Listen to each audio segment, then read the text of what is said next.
el licenciado que habló de líquidos, cristaloides, gelatinas, almidones y productos sanguíneos. No quiere decir que me hizo la conferencia, me ahorró tiempo.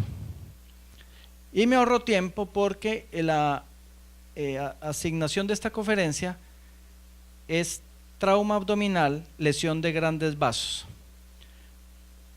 Entonces, tal cual como hemos venido hablando, yo quiero que nos concentremos en lo siguiente y les voy a hacer la siguiente pregunta. Ya hablamos de cinemática de trauma. Yo puedo saber ante un trauma cerrado de abdomen en urgencias, que la lesión de ese vaso grande, de esa arteria grande de ese vaso, es la arteria del riñón. En la fase inicial de atención, saber que esa arteria es la arteria del riñón. En urgencias, el paciente está llegando. No. Si ese paciente tiene un sangrado intraabdominal al cual le pegaron una lesión por arma cortopunzante, yo en la fase inicial sé que ese paciente tiene una lesión de la vena cava. No. ¿Yo qué sé? Que ese paciente está en un shock hemorrágico, hipovolémico. ¿Por qué? Por una lesión en el abdomen. ¿Quién va a saber si el paciente sobrevive? ¿Cuál fue el vaso o el gran vaso lesionado? El cirujano cuando opere en el paciente. Pero como aquí no estamos en un congreso de cirugía, no es mi objetivo decirles la cirugía que se le hace a este paciente es, la sutura que se utiliza es esta, la técnica quirúrgica para solucionar el vaso es este. No es cómo vamos a lograr que ese paciente logre llegar vivo al cirujano. ¿Qué podemos hacer y qué no podemos hacer? Entonces vuelve a aparecer la palabra cinemática. Entonces el trauma abdominal es abierto y cerrado, y el abierto puede ser por proyectil o por arma cortopunzante. Hay prioridades, hay cosas que dependen del tiempo, el paciente está o no está en shock, hay lesiones asociadas, y en el trauma cerrado de abdomen, la principal lesión asociada que se nos tiene que venir a la cabeza es la pelvis, porque muchas veces el paciente no se nos muere por el abdomen sino por la pelvis, y se nos pierde más sangre, pierde mucho más volumen. Realmente el paciente necesita imágenes. Y la otra pregunta que nos tenemos que hacer, vuelve y juega el tema, ¿este paciente puede estar en el hospital de primer nivel? Claro.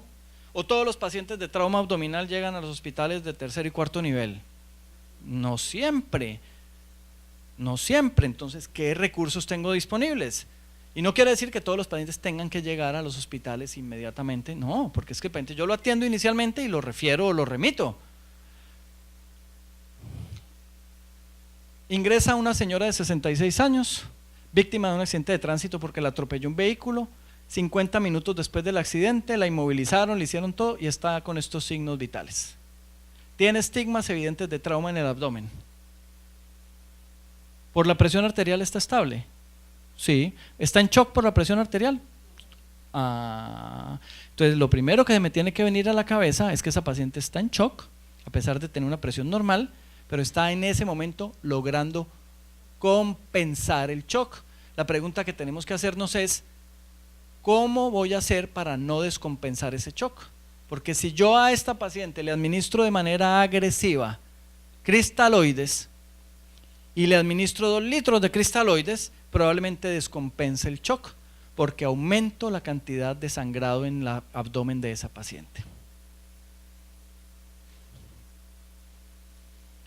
¿Por qué aumento la cantidad de sangrado? Porque eso está demostrado. La reanimación agresiva con fluidos impide la vasoconstricción, y la vasoconstricción es un mecanismo compensatorio. Vasoconstricción de todos los lechos y vasoconstricción del lecho vascular que está sangrando. Además de impedir la vasoconstricción, desprende el trombo y no coagula. Y como estoy diluyendo la sangre, estoy haciendo una cosa que se llama coagulopatía dilucional, que es igual a CID, dilucional. Eso quiere decir que no solo es la cantidad de fluidos o de cristaloides inapropiados, es la velocidad con la que yo administro esos cristaloides y la presión con la que administro esos cristaloides. Por eso, en este contexto de trauma, los famosos infusores empezaron a desaparecer. porque esos 2 litros que administrábamos, o 3 litros o 4 litros, eran cantidades no apropiadas, y encima de eso los administrábamos a la presión no apropiada, y eso generaba que estos pacientes sangraran más. Entonces lo primero que tenemos que hacer es pensar en que esto puede ocurrir. Lo otro que tenemos que hacer, se le acabaron las pilas a esto, ay, güey madre. Lo otro que tenemos que hacer es que haya estrategias básicas en el servicio de urgencias, en donde si el paciente está perdiendo sangre, hay que ser muy racional con los fluidos, y entonces aparecen los paquetes transfusionales. Y si el paciente está coagulopático, y de entrada el paciente va a estar coagulopático, si pierde sangre, reemplazamos sangre, glóbulos rojos. Y si el paciente asumimos que está coagulopático, reemplazamos plasma fresco congelado, reemplazamos plaquetas y en algunos casos crioprecipitado. Y menos cristaloides. Este paciente de 17 años de edad, hombre, ingresa a la sala de urgencias 15 minutos después de ser arrollado por un vehículo. Iba en una bicicleta. Y a los 15 minutos después del trauma, el paciente está hipotenso, a pesar de tener pulso radial palpable, está taquipnéico y satura bien. 15 minutos después del trauma. La otra señora llevaba 50 minutos después del trauma. ¿Este paciente está sangrando más? Claro que está sangrando más. El otro fenómeno o efecto que tenemos que ver es que entre más rápido se presente la inestabilidad después de que el paciente tuvo el trauma, orienta a que probablemente está sangrando más y está compensando menos. Entre más se demore en presentarse el shock después del trauma, quiere decir que el paciente está siendo capaz de compensar y por ende probablemente está sangrando menos. No quiere decir que hay que descuidar a uno y priorizar a otro, hay que cuidarlos muy bien a los dos. Entonces, no es una charla de pelvis, de trauma de pelvis, no es una charla de trauma de pelvis, pero si hablamos que es el órgano más cercano, hay que hablar de la pelvis. Y la pelvis mata. Y la pelvis mata porque tiene un lecho arterial y venoso muy, muy grande. Y la pelvis mata porque cuando es arterial el sangrado, afortunadamente en menos del 20% de los casos el sangrado es arterial, el paciente hace shock muy rápidamente. Y hace shock muy rápidamente porque los vasos de la pelvis son ramas directas de la aorta. El 80% de los sangrados pélvicos son venosos y nos dan un poquito más de tiempo. Y alguien dirá, pero es que la pelvis, eso es una cavidad, ¿yo qué le hago y cómo así? Claro, hay mucho que hacer. Cuando usted sospeche un trauma de pelvis, trate de retener los líquidos endovenosos, administre rápidamente el paquete transfusional, y la medida más efectiva, salvadora, cuando hay un trauma de pelvis, se llama un cinturón pélvico. Y alguien dirá, ah, jue madre, pero es que esto no lo tengo en mi hospital. Hágale una faja pélvica con una sábana, inmovilice aquí esta pelvis, inmovilice esa pelvis. Si no tiene el dispositivo, inmovilice esa pelvis. Hay varias técnicas de inmovilización de la pelvis y fijación de la pelvis. Esas técnicas lo que hacen es, que aquí está explicado radiológicamente, la radiografía de ustedes de la izquierda, miren la distancia entre esta sínfisis, o sea, miren cómo se abrió la sínfisis del pubis, miren cómo está la sínfisis del pubis, miren la apertura acá de las sacroiliacas, miren estas sacroiliacas más aproximadas. Es el mismo paciente de trauma pélvico sin faja pélvica y con faja pélvica. ¿Qué está haciendo la faja pélvica? Cierra la pelvis. Al cerrar la pelvis, ¿qué pasa con esos vasos que sangraron? Los cierra, los comprime. Entonces, esa simple medida que debe ser instaurada desde la atención prehospitalaria, cuando se sospecha un trauma pélvico complejo, se debe sostener en el servicio de urgencias. Yo no puedo mandar al paciente a rayos X sin haberle puesto la faja, porque si lo mando a rayos X y este paciente está sangrando, esta pelvis está sangrando, ¿en dónde va a ser el paciente el arresto circulatorio asociado a trauma sin ser un trauma de tórax? ¿Qué será el otro mensaje que yo quería dejarles? Conectado con la charla previa del licenciado.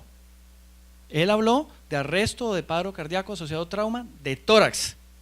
El arresto circulatorio asociado a trauma puede ser por trauma de tórax, por trauma de abdomen, por trauma de pelvis, porque el paciente tiene una herida de hipoplitea, Si el paciente se exsanguinó, el corazón no tiene que eyectar, no tiene que generar, no tiene cómo generar gasto cardíaco.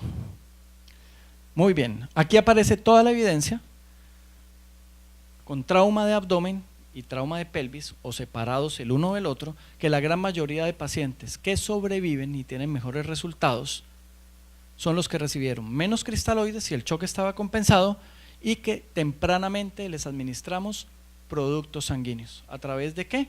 De lo que hoy se conoce como reanimación o paquete transfusional.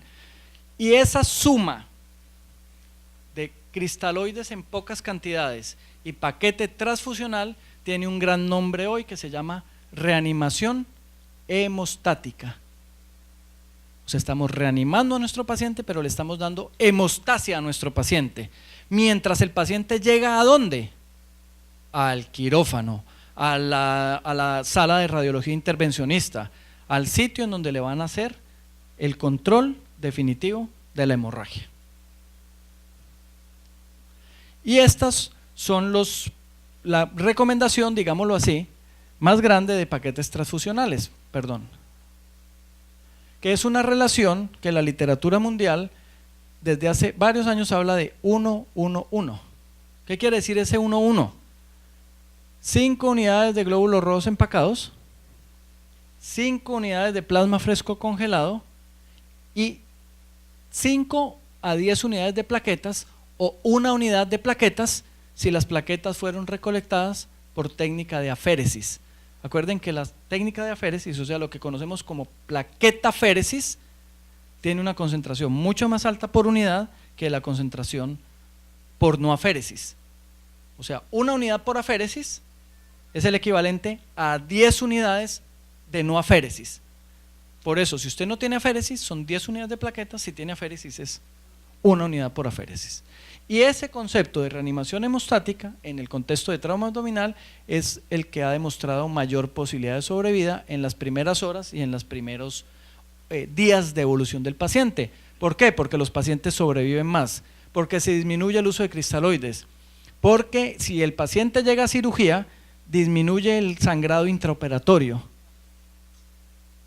¿Por qué? Porque si el paciente después de cirugía necesita UCI, llegan más normotérmicos, más eubolémicos, sin acidosis, sin coagulopatía y con mínimo edema.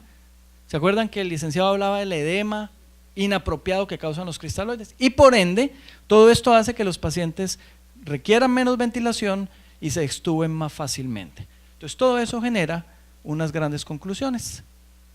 No son 2 litros, ni 3 litros, ni 10.